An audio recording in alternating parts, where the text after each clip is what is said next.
Do you remember when the COVID shutdown happened and everybody went back to work? Yeah, yeah, yeah, not me. I had debilitating vertigo. And after months and months of medical tests, they found a brain aneurysm. The doctor told me, even if you're sitting in the emergency room when that thing ruptures, there's nothing we're going to be able to do to help you. So I had 4 surgeries in 8 months to repair that brain aneurysm.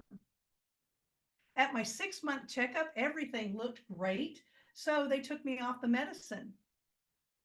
About 8 weeks later, on Christmas Day, I had a stroke.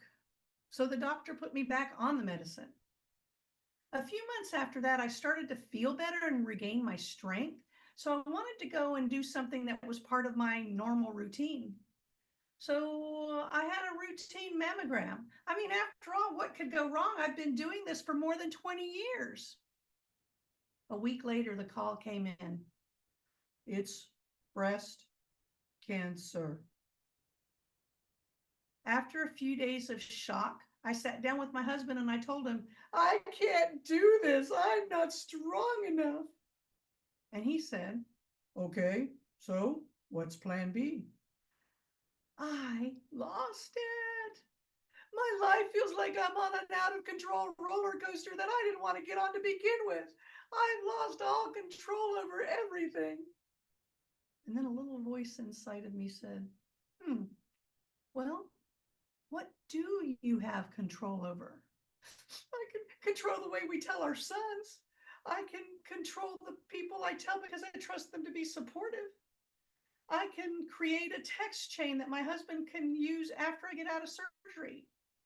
As I started coming up with more and more things that I actually did have control over, I realized I don't need a stinking plan B. I got this.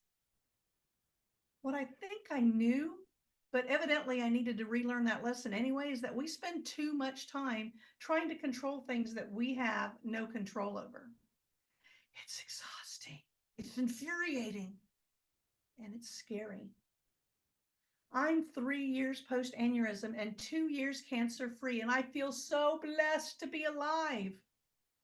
In these experiences, I was reminded, and I hope that maybe you will remember too, instead of going into that ugly cry in situations where you have no control, stop and ask yourself, where do I have control? Because I truly believe that you will find strength in focusing your time and energy there.